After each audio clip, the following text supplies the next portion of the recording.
नमस्कार दोस्तों, आज हम पढ़ेंगे WHO सर्जिकल सेफ्टी चेकलिस्ट के बारे में, जिसमें कि हर किसी एग्ज़ाम में एक क्वेश्चन ज़रूर पूछा जाता है। और अगर आप ये अच्छे से पढ़ लोगे तो आपका एक नंबर जो है वो एग्ज़ाम में बन जाएगा।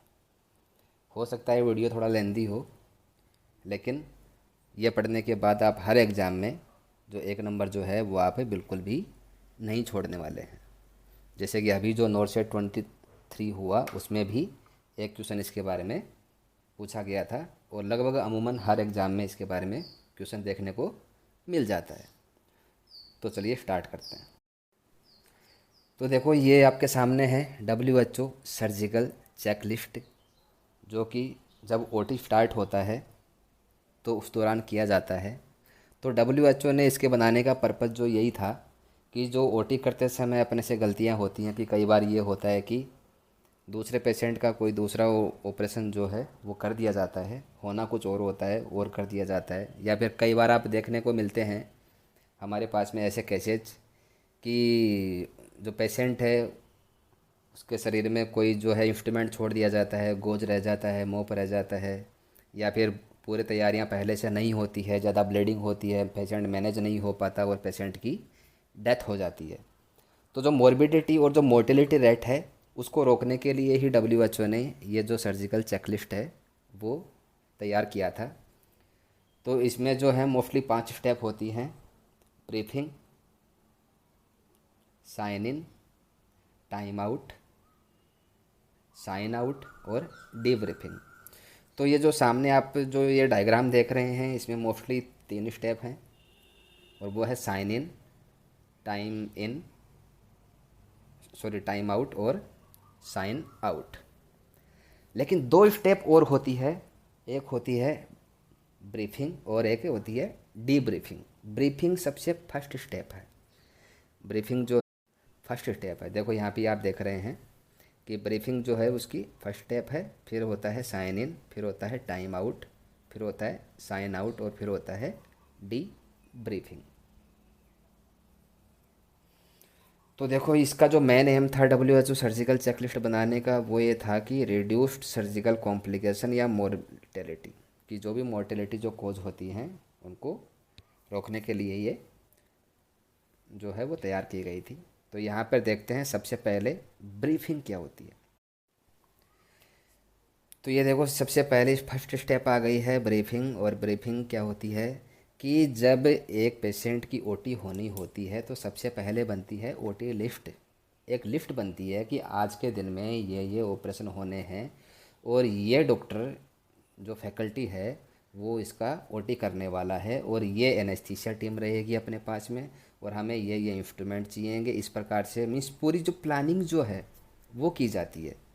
तो वो आता है सारा ब्रीफिंग में, कि ब्रीफिंग में जो है OT लिस्ट जो है वो हमें तैयार करनी होती है, ठीक है। और सबको अपने अपने टास्क जो है वो देने होते हैं, और ये इंश्योर किया जाता है कि जो भी उस OT में, उस ऑपरेशन में जो भाग लेने वाले जो कैंडिडेट हैं वो अपने रोल के बारे में सब कुछ जानते हों। ये जो है वो मोस्टली एक क्लोज डोर में होती है, कि यहाँ पे जो एनेस्थीसिया टीम जो है और जो सर्जन जो हैं वो आपस में मिलके एक पूरी प्लानिंग करते हैं कि इस प्रकार से हम ये करेंगे, ये इंस्ट्रूमेंट हमें चाहिएगा, और इस व्यक्ति का यहाँ पर ये रोल होगा और इतना टाइम इसमें लगने वाला है, हमें क्या इन्वायरमेंट वहाँ पे चाहिए, और पूरा प्रोफेशनल इन्वायरमेंट जो है वो वहाँ पे बनाया जाता है, और एक अच्छा कम्युनिकेशन जो वो है एस्टेब्लिश किया जाता है, ठीक है। तो ये सारा काम होता है ब्रीफिंग में। मैं एक बार रीड आउट कर देता हूँ। The aim of briefing is to confirm the order of the operating list. Operating list जो हमारी बनती, जैसे मैंने बताया कि सबसे पहले एक OT लिस्ट बनती है कि यहाँ आज के दिन में ये OT होनी है, इसका ये प्रोसीजर है, इसका ये प्रोसीजर है, इसका ये प्रोसीजर है, और हम इस प्रकार से सारी OT वो हैं करने वाले हैं। तो उनमें भी फर्स्ट केस हम कौन सा करेंगे, सेकंड केस कौन सा कर रहे हैं, थर्ड केस कौन सा कर रहे हैं, या फिर क्या है, तो सारा जो है इस बारे में OT लिस्ट जो है वो इसमें पूरा तैयार किया जाता है, और हर आदमी को अपना जो रोल है वो दिया जाता है। The briefing should take place in a quiet door and to ensure the patient confidentiality the member of the team can lead the briefing and must encourage the atmosphere of the open communication.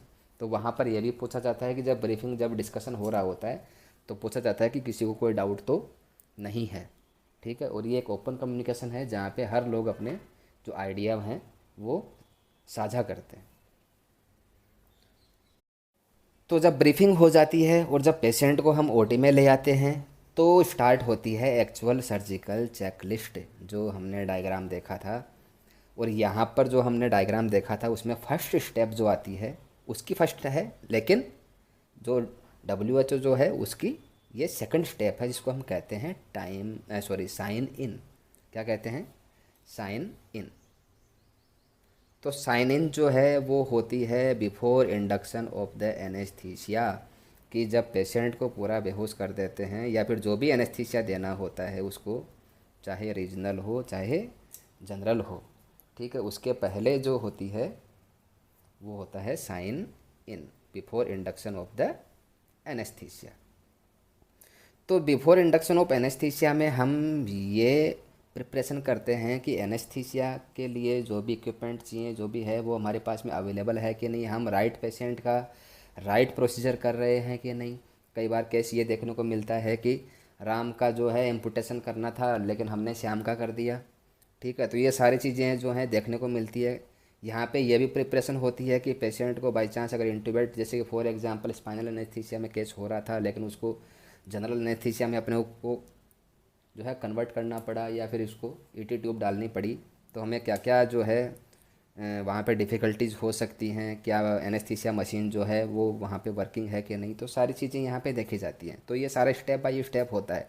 तो जैसे ही एक patient OT table पे आता है तो सबसे पहले जो है वो पेशेंट से उसका खुद का नाम पूछते हैं। अगर पेशेंट वर्बलाइज है तो उससे खुद से पूछते हैं कि तुम्हारा क्या नाम है, क्या तुम्हारा प्रोसीजर होना है, जो प्रोसीजर जो होना है वो क्या है।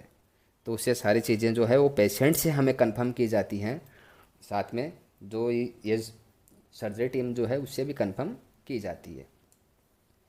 फिर नंबर 2 हम देखते हैं कि क्या जो ओटी होनी है वहाँ पे कोई निशान जो है वो लगा हुआ है। जैसे कि फॉर एग्जांपल राइट नी का ऑपरेशन होना है तो क्या राइट उसका जो लेग है वहाँ पे कोई मार्क जो है वो बना हुआ है, मिस साइड जो है वो मार्क है कि नहीं, ये चेक करते हैं।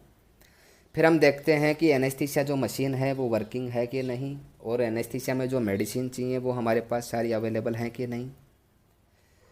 फिर हम देखते हैं कि जो जो पेशेंट है उसको कोई नॉन एलर्जी तो नहीं है।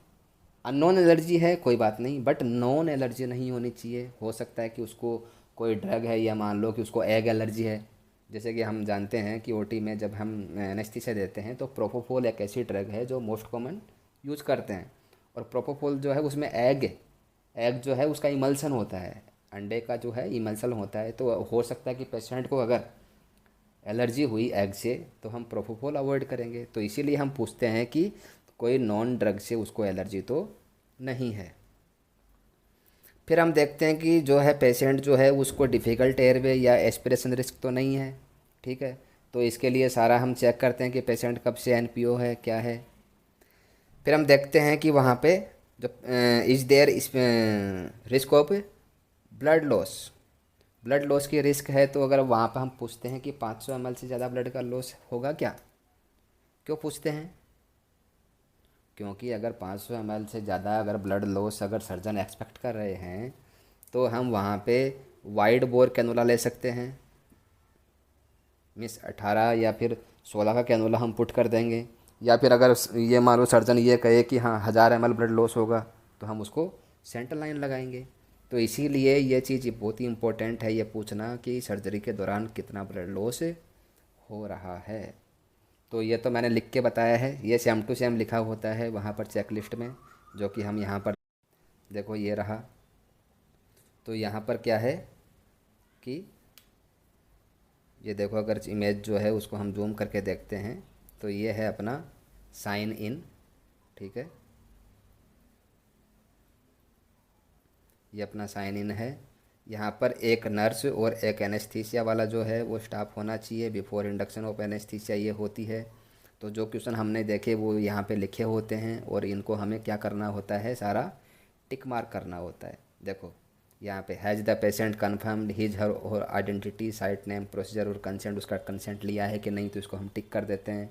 उसके ऊपर साइट मार्क है कि नहीं, जिस जिस पार्ट का ऑपरेशन होना है वो साइट वहाँ पे मार्क है कि नहीं।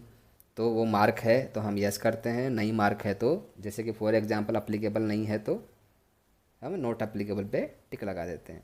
फिर जैसे कि ये वहाँ पर ये था, हमने क्वेश्चन पढ़ा कि इज़ द एनेस्थीसिया मशीन और मेडिकेशन कंप्लीट, तो सारी दवाइयाँ हमारे पास अवेलेबल हैं कि नहीं, तो इसको भी हमें क्या करना होता है, टिक करना होता है कि हाँ सारी वर्किंग हैं।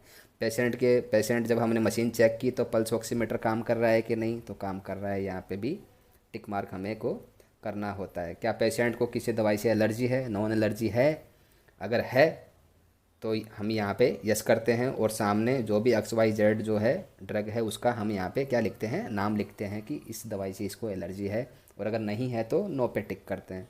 डिफ़िकल्ट एयरवे या फिर एस्पिरेशन रिस्क है कि नहीं, तो जैसे कि फॉर एग्जांपल अगर एनेस्थीसिया स्टाफ ये बोले कि नहीं डिफ़िकल्ट एयर एस्पिरेशन रिस्क नहीं है तो हम नो कर देते हैं। लेकिन अगर ये यस हुआ कि अगर एनेस्थेटिक ये बोले कि हाँ इसको डिफ़िकल्ट एयरवे या एस्पिरेशन रिस्क हो सकता है, तो हो सकता है तो क्या उसके लिए इक्विपमेंट अवेलेबल हैं कि नहीं, वो हम इंश्योर करते हैं कि उसके लिए इक्विपमेंट सारे अवेलेबल है कि नहीं। और फिर हम सर्जन से पूछते हैं कि क्या इसको मोर देन 500 ब्लड लॉस जो है वो हो सकता है क्या नहीं, या फिर अगर बच्चों में देख रहे हैं तो बच्चों में 7 ml/kg से ज़्यादा लॉस होगा क्या, तो अगर सर्जन ये बोले कि नहीं होगा, ठीक है, और अगर वो बोले कि होगा होगा तो हमें IV लाइन जो है वो लेनी है, एक वाइड बोर कैनुला या फिर 2 वाइड बोर कैनुला हमें लेने होंगे। वाइड बोर कैनुला नहीं मिलते हैं तो हम सेंटर लाइन जो है वो पुट कर सकते हैं, ठीक है। इसीलिए ये सर्जिकल चेकलिस्ट जो है वो इतनी इम्पोर्टेंट है। तो ये हो गया हमारा साइन इन, और पेशेंट यहाँ पर क्या हो गया, इंड्यूस हो गया, पेशेंट एनेस्थीसिया में चला गया। बाद आता है टाइम आउट। तो टाइम आउट क्या होता है, आफ्टर इंडक्शन और बिफोर द इंसिजन लगने से पहले हमें जो चीज़ें रेडी करनी है, जो प्रिपरेशन करनी है, वो सारी होती है टाइम आउट में, आफ्टर द इंडक्शन और बिफोर द इंसिजन। ये देखो यहाँ पे, ठीक है, ये है क्या, टाइम आउट। तो टाइम आउट क्यों बनाया गया है, तो टाइम आउट इसलिए बनाया गया है, the aim of time out is to ensure the surgical team. अब देखो वहाँ पे एनेस्थीसिया टीम का काम हो गया, उन्होंने एनेस्थीसिया दे दिया, ठीक है, अब काम किसका स्टार्ट होता है यहाँ पे, सर्जन का। तो to ensure that the surgical team is undertaking the correct procedure on the correct patient and the all correct measure to place to prevent the harm। कि एनेस्थीसिया वालों ने जो पेशेंट की आइडेंटिटी जो है उसको कंफर्म कर लिया, लेकिन यहाँ पे सर्जरी टीम जो है वो दोबारा से पेशेंट की आइडेंटिटी जो है वो कंफर्म करती है, ठीक है, और देखती है कि क्या करेक्ट पेशेंट पे करेक्ट प्रोसीजर हम करने जा रहे हैं, ठीक है। अगर वो सब आइडेंटिटी जब कंफर्म हो जाती है तो उसके बाद में कुछ दोबारा से क्वेश्चनेयर है जो हमें वापस से टिक करने होते हैं, वापस से देखने होते हैं। और इसमें क्या क्या हमें देखने को होता है, पहला ये है कि confirm all the team member आप are present and all have been introduce by name and role. कि जो ब्रीफिंग में हुआ था, फर्स्ट स्टेप में हुआ था, सबको रोल असाइन हुए थे कि कौन जो है वो क्या काम करेगा, वो सारी टीम यहाँ प्रेजेंट है कि नहीं, और प्रेजेंट है तो क्या उनको अपने रोल आपस में सबका नाम याद है कि नहीं, तो यहाँ पे कंफर्म करते हैं, तो यहाँ पे लिखते हैं yes. Confirm the patient name procedure and incision site, तो यहाँ पे जो है वो बोलना होता है कि क्या ये पेशेंट, इसका नाम ये है, इस पर हम ये प्रोसीजर करने वाले हैं, और हम इंसिजन कहाँ पे लगाएंगे, ये सभी को क्लियर है कि नहीं, तो ऑल क्लियर, ओके। नेक्स्ट हम देखते हैं anticipated critical event for the surgeon anaesthetic and the nursing team. कि क्या कोई ऐसा क्रिटिकल इवेंट है जिस पर डिस्कशन नहीं हुआ है या फिर जो ड्यूरिंग द ओटी हो सकता है, तो उस पर यहाँ पे बताया जाता है कि यस हो सकता है या फिर नो। तो वो जो सर्जन है वो हर प्रोसीजर के हिसाब से जो भी क्रिटिकल इवेंट होने वाले हैं, या एनेस्थीसिया टीम जो भी क्रिटिकल इवेंट यहाँ पे हो सकते हैं वो यहाँ पे आपस में बताते हैं। फिर ये देखते हैं कि अगर कोई ऐसा प्रोसीजर हो रहा है जहाँ पे हमें MRI या उसका CT स्कैन या एक्सरे या ECG जो भी हमें डिस्प्ले बोर्ड पे लगाना होता है, जो भी इमेजिंग लगानी होती है, क्या वो हमने लगा दी है, ठीक है। वो इसलिए लगाते हैं कि जैसे कि फॉर एग्जांपल एमआरआई शो कर रहा है, मतलब जैसे कि फॉर एग्जांपल एक्सरे हमने डिस्प्ले किया है और एक्सरे में जो एक्सरे है वो राइट फुट का है, ठीक है, और जो साइट मार्किंग हो रखी है वो हो रखी है लेफ्ट फुट की। तो इस वहाँ से भी हम जो है आइडिया लगा सकते हैं कि हम जो हैं वो गलत साइट पर प्रोसीजर करने जा रहे हैं। तो सर्जिकल साइट जो है वो रॉन्ग है कि नहीं या सही है कि नहीं, वो यहाँ से भी कंफर्मेशन हम कर सकते हैं। तो इसका इमेज जो है वो हम देखते हैं। तो देखो ये टाइम आउट का इमेज है यहाँ पे, जो WHO सर्जिकल चेकलिस्ट में जो है। तो ये जो है एक नर्स, एनेस्थेटिस्ट और जो सर्जन जो हैं वो वहाँ पे मौजूद होने चाहिए, और उनकी मौजूदगी में क्या होता है, टाइम आउट। तो जो हमने पढ़ लिया वही चीज़ें यहाँ पे हैं, लेकिन एक बार देख लेते हैं। इसमें पहला क्वेश्चन एयर क्या होता है, confirm all the team member have introduced themselves by name and role. तो जो ब्रीफिंग में जो हुआ था, ठीक है, आपस में सब जानते हैं कि नहीं यहाँ पे, और उनका रोल जो असाइन हुआ था वो रोल सब उससे भली बाकी वाफिक है कि नहीं। फिर देखते हैं कि पेशेंट जो है उसका नाम, प्रोसीजर, कंसेंट और इंसिजन कहाँ पे देना है ये सबको पता है कि नहीं। तो इसमें भी हमें टिक मार्क करना होता है। फिर हमें देखना होता है कि जब यहाँ पे, अब श्योर सी बात है कि इंसिजन लगेगा, ठीक है, तो जो है इन्फेक्शन होने के चांसेस ज़्यादा होते हैं। तो हमेशा हर ओटी में जो है इन्फेक्शन के चांसेस को रिड्यूस करने के लिए कम से कम 1 घंटे पहले हमें एंटीबायोटिक देनी होती है। तो यहाँ पे उसी के बारे में चेकलिस्ट है कि क्या पिछले 60 मिनट में उसको एंटीबायोटिक दे दी गई है कि नहीं। तो अगर उसको दे दी गई है तो यस, और यस अगर होता है तो हमें कौन सी दी है, हमने कौन सी एंटीबायोटिक दी है उसका यहाँ पर नाम लिखना होता है, ठीक है। या फिर जैसे कि हो सकता है माइनर है कोई, मतलब जो है एक माइनर सी नोट है उसको निकालना है, तो जैसे कि नोट अप्लीकेबल है यहाँ पे, तो कोई दिक्कत नहीं कि उसको एंटीबायोटिक देना ही नहीं है। फिर है कि एंटिसिपेटेड क्रिटिकल जो है इवेंट्स जो भी हो सकते हैं, ठीक है, एनेस्थीसिया और सर्जिकल टीम दोनों से ही पूछा जाता है। तो सर्जन से हम पूछते हैं what are the critical and non routine step, कि कोई क्रिटिकल इवेंट यहाँ पे आ सकता है, कि कोई क्रिटिकल स्टेप आप लेने जा रहे हैं ड्यूरिंग प्रोसीजर, ठीक है, या फिर जो रूटीन स्टेप है उनको छोड़ के क्या कोई आप एक्स्ट्रा स्टेप लेंगे इस ओटी में। तो अगर कोई होगी तो वो यहाँ पर मेंशन की जाती है, ठीक है। फिर पूछा जाता है कि ये किस केस में कितना टाइम लगेगा, ठीक है, और यहाँ पर कितना ब्लड लॉस होने वाला है। तो ब्लड लॉस एनेस्थीसिया टीम ने ही पूछा था साइन इन में, क्योंकि उनको जो है वाइड बोर कैनुला या फिर सेंट्रल लाइन इंट्रोड्यूस करनी थी। तो यहाँ पे दोबारा हम पूछते हैं कि कितना एंटिसिपेटेड ब्लड लॉस हो सकता है। फिर हम एनेस्थीसिया टीम से पूछते हैं कि क्या पेशेंट में कोई स्पेसिफिक कंसर्न है। पेशेंट हो सकता है कि हाइपरटेंसिव हो, ठीक है, डायबिटिक मेलाइटिस हो, ओबेज पेशेंट हो। तो जो भी स्पेसिफिक कंसर्न होता है, या मान लो कार्डियक पेशेंट है, तो जो भी स्पेसिफिक कंसर्न जो होता है तो वो यहाँ पर हम मेंशन करते हैं। अगर यस है यहाँ पे लिखते हैं यस या फिर नो, और अगर यस है तो हमें लिखना होता है कि क्या स्पेसिफिक कंसर्न है। जैसे कि मीन्स ये लिख लिया कि यहाँ पे कि प्रीवियस एमआई अटैक आया हुआ है, या स्ट्रोक का पेशेंट है, या जो भी है, ठीक है, जो भी ऐसे डिजीज़ जो कि यहाँ पे ओटी को अफेक्ट कर सकती है उसका हम यहाँ पे नाम लिखते हैं। फिर हम आते हैं नर्सिंग टीम के ऊपर, और नर्सिंग टीम से जो है वो पूछे जाते हैं कि क्या स्टेरिलिटी कंफर्म है। और स्टेरिलिटी हम कंफर्म करते हैं कि जो भी हम सेट यूज़ करने जा रहे हैं, जो भी इंस्ट्रूमेंट यूज़ करने जा रहे हैं, तो उनके रेपर के ऊपर जो ऑटोक्लेव का इंडिकेटर, या फिर जब हम ईटीओ करवाते हैं तो ईटीओ का इंडिकेटर, या अगर हम उसको प्लाज्मा करवाया है तो प्लाज्मा के इंडिकेटर वहाँ पे होते हैं। तो वो इंडिकेटर देख के स्टेरिलिटी हम वहाँ पे कंफर्म कर लेते हैं कि स्टेरिलिटी कंफर्म है कि नहीं। तो हमेशा यहाँ पे क्या आएगा, टिक का निशान आएगा कि हाँ जो है, जो भी हम इंस्ट्रूमेंट यूज़ कर रहे हैं वो सारे स्टेराइल हैं। फिर हम पूछते हैं कि क्या वहाँ पे कोई इक्विपमेंट या फिर कोई इश्यू है। नर्सिंग टीम से पूछते हैं कि हो सकता है कि उनको कोई ऐसा इंस्ट्रूमेंट चाहिए जो सर्जन मांग सकता है लेकिन उसके उनके पास अवेलेबल नहीं है। तो वो पूछा जाता है कि क्या कोई इक्विपमेंट इश्यू है कि नहीं। और फिर यहाँ पे जैसे कि हमने पढ़ा था कि जो भी एमआरआई है, सीटी स्कैन है, एक्सरे है, वो डिस्प्ले पर लगा दिया गया है कि नहीं। तो अगर ऐसा कोई है जिसके पास में है और ऐसा ही प्रोसीजर कर रहे हैं जहाँ पे इमेजिंग की हमें ज़रूरत पड़ेगी, तो वहाँ पे यस कर देते हैं। और जहाँ पे इमेजिंग उसकी नहीं करवाई है और इमेजिंग की ज़रूरत हमें नहीं पड़ेगी, तो वहाँ पे हम लिख देते हैं नॉट अप्लीकेबल।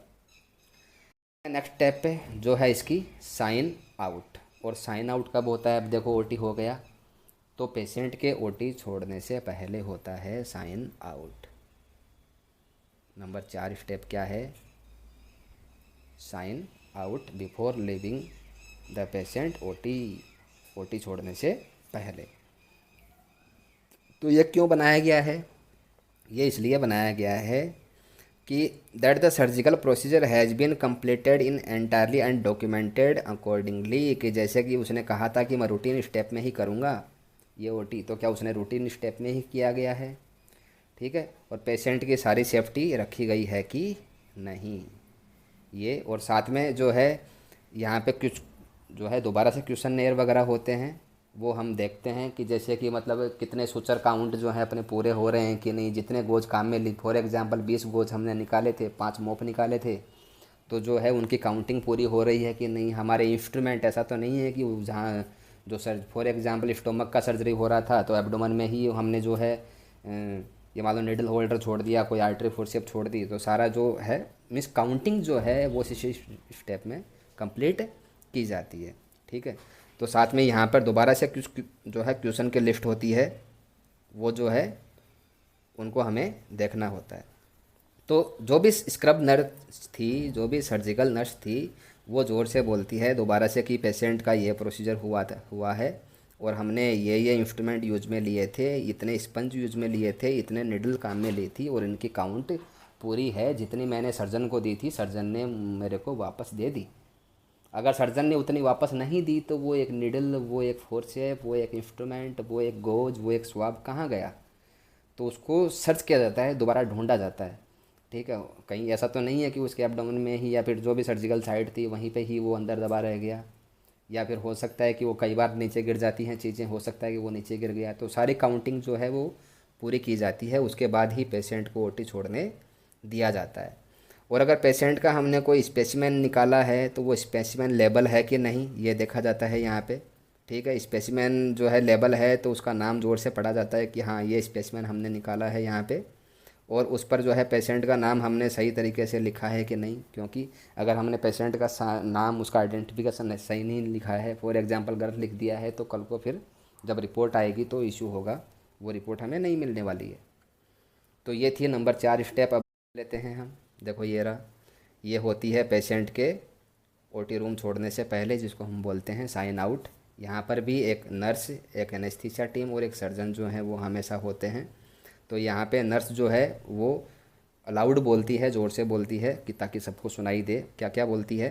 पेशेंट का नाम और प्रोसीजर, उसके कंप्लीट इंस्ट्रूमेंट, स्पंज और निडल काउंट पूरे हुए हैं कि नहीं, स्पेसिमेन जो अगर हमने निकाला है तो उसको हमने अच्छे से लेबल किया है कि नहीं, उस पर पेशेंट का सही नाम लिखा है कि नहीं, सही आइडेंटिफिकेशन वगैरह लिखे हैं कि नहीं, और इस सर्जरी में कोई हमें इक्विपमेंट की जो है कोई प्रॉब्लम हुई है कि नहीं। फिर साथ में सर्जन, एनेस्थेटिक और नर्स ये डिसाइड करते हैं कि अब पेशेंट की ओटी हो गई है, उसके रिकवरी जो है उसमें हमें ये मैनेजमेंट जो है वो करना है, तो वो सारा हमें देखा जाता है यहीं पे इस चेकलिस्ट में, और ये होता है साइन आउट। नेक्स्ट आ गया है डी ब्रीफिंग। सबसे पहली स्टेप थी यहाँ पे क्या? ब्रीफिंग, जहाँ पे सभी ने अपना अपना रोल डिसाइड किया था, कैसे ओटी होनी है, ओटी लिस्ट बनाया था, किसकी पहले करनी है, क्या करना है। अब सब कुछ हो गया। अब डी ब्रीफिंग में यही है कि जो हमने ओटी किया है क्या वो करेक्ट वे में हुआ है, हमारे सामने क्या क्या मुश्किलें आई, या फिर अगर नहीं आई है तो या फिर हो सकता है कि अगर वो कुछ कॉम्प्लिकेशन यहाँ पे हुए हैं तो उनको हम आगे कैसे सुधार सकते हैं, या फिर इसको हम कैसे रोक सकते थे। साथ में सभी का जो सपोर्ट है उसको अप्रिशिएट किया जाता है कि हाँ इसने अच्छा काम किया। ठीक है। तो ये सारी स्टेप है debriefing. The aim of debriefing is to allow the surgical team to review their performance, ठीक है, and identify the achievement along with areas that may need to improvement, कि उन्होंने क्या तो अचीव किया और जहाँ पे उनको कमी लगी कि नहीं यार ये स्टेप जो है वो हमने सही नहीं किया, इसको अच्छे से कर सकते थे, या फिर इसमें हमें कोई दिक्कत आई, तो वो सारी चीज़ें यहाँ पे हम क्या करते हैं, डिस्कस करते हैं डी ब्रीफिंग में। Like the initial briefing the D briefing should be attended by everyone. जो भी ब्रीफिंग में बंदे, जो भी कैंडिडेट प्रेजेंट थे, सभी डी ब्रीफिंग में भी प्रेजेंट होंगे। Atmosphere should be professional. ऐसा नहीं है कि वहाँ पे अगर किसी ने अच्छा काम नहीं किया तो उसको जो है कुछ सुनाया जा रहा है, उसको हमेशा प्रोफेशनल वे में बोला जाता है कि आपने ये जो है ऐसा करना था, ऐसा किया, या फिर जिसने अच्छा किया तो उसका वेलकम और सपोर्ट जो है वो सारा सब कुछ यहाँ पे होता है। ये था डी ब्रीफिंग, जो कि इसकी 5वीं स्टेप है। हमने जो है अब तक 5 स्टेप पढ़ ली थी। सबसे पहले थी ब्रीफिंग, फिर था साइन इन, फिर था टाइम आउट, फिर था साइन आउट, और अब है डी ब्रीफिंग जो हम पढ़ चुके। ये इमेज दोबारा से देख लीजिए। इसमें जो है 1 नंबर आपको पक्का मिलेगा हर एग्ज़ाम में। ठीक है, WHO सर्जिकल चेकलिस्ट क्यों बनाया था, कब कब हम क्या करते हैं, कैसे कैसे करते हैं, ये सारा मैंने आपको डिटेल वाइज एक्सप्लेन कर दिया है। Thank you. अगर वीडियो अच्छा लगा तो इसको लाइक करना, सब्सक्राइब करना और अपने दोस्तों में शेयर करना। Thank you.